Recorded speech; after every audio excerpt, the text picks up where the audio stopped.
Hello, this is Jaw 1. We're looking at our one-year Bible reading for December 27th. We're almost done with the whole year. And we're going to pick up reading the one-year Bible again next year. This year I've mostly focused on New Testament reflections. Next year I'm going to take the attitude of grazing through the scriptures, of trying to learn whatever God speaks to my heart, finding the passages of Scripture that God will use to challenge and encourage my own heart, and then sharing what I learned from it. One of the things that happens throughout the book of Revelations is that Revelations crafts images and symbols that are repeated over and over again throughout history. So I think one of the common errors is that, for example, people look for the Antichrist. But it's clear in Scripture that there have been many Antichrists. That being an Antichrist is a symbol for a certain way of being against the purposes of God. I don't think people would question. Many people thought Hitler was the Antichrist, but he was a type of Antichrist. And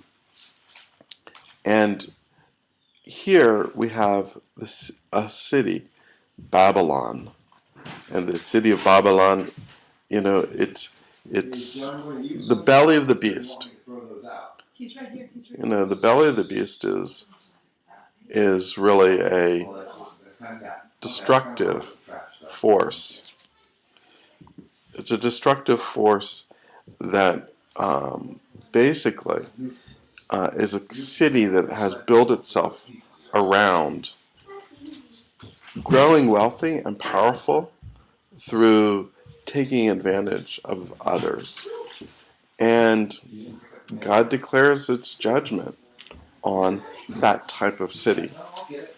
And there may be a future penultimate Babylon. But there's also there's no such thing as sowing negative seed, sowing destructive things without reaping.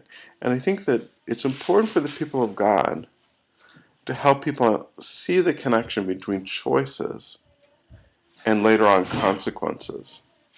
It's important for people with a prophetic gift to help people understand that if we do certain things, that there'll be certain kinds of consequences for doing those things. So I want to highlight some of the things that this passage says was true about Babylon, and then think about the consequences. So here you have this characteristic of what God calls adultery. It's knowing adultery is kind of like you belong to God, but you at the same time want to belong to lots of other things. It's mixing a relationship with it's mixing a relationship with one's wife with a relationship with those that are not one's wife. And here it's we are supposed to be, as a community that belongs to God, and yet ending up belonging to something quite different. And the belonging in particular is that it goes to this theme about merchants throughout the world have grown rich as a result of her luxurious living. So there was a consumer posture, an ability to consume and use goods from all over the world. There's another place where it describes, that the merchants of the world will weep for her.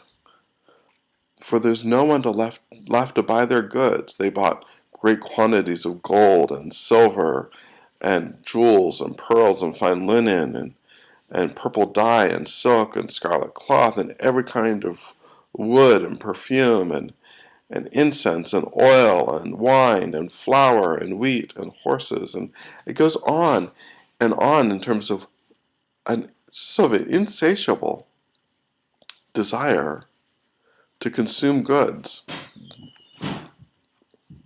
It's not, again, that desire is being fulfilled by the oppression of others.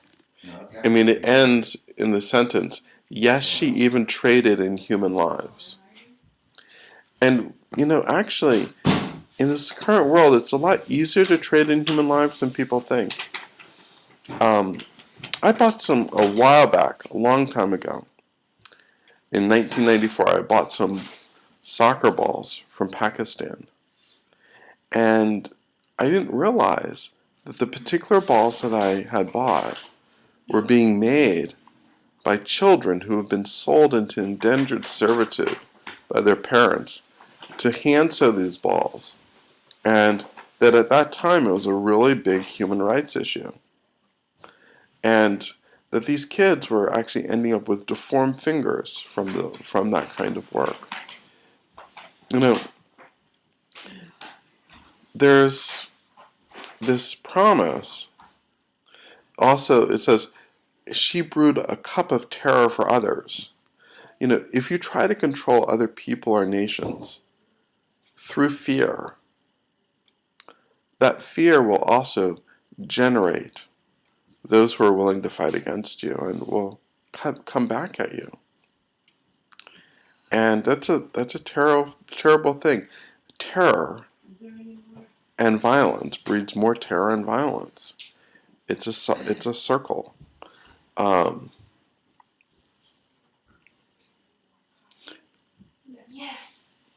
There's also this other thing that says, luxuries and splendor was prized.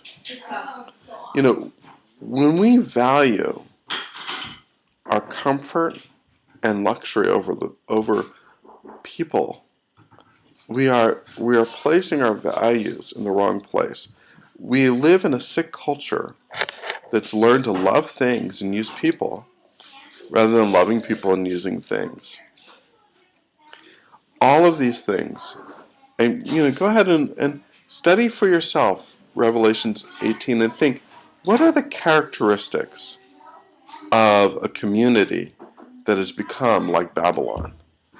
And what does it mean to move away from that spirit towards a worshiping community that loves God and serves the purposes of God in its generation?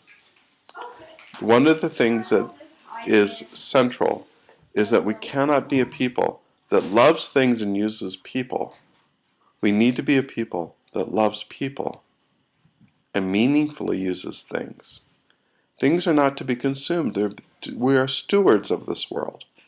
We're meant to help shape and create good realities that build community. We're not meant to build these things selfishly for ourselves.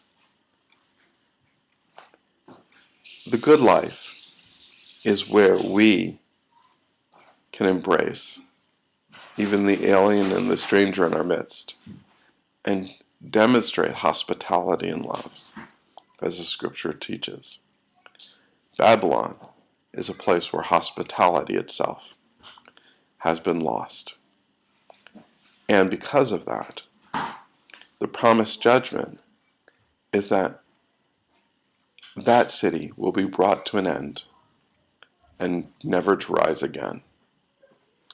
If there's no love, there's no capacity to nurture life. If there's no ultimate capacity to nurture life, that city will end. Let's learn what it means to build healthy communities and move away from the spirit of Babylon.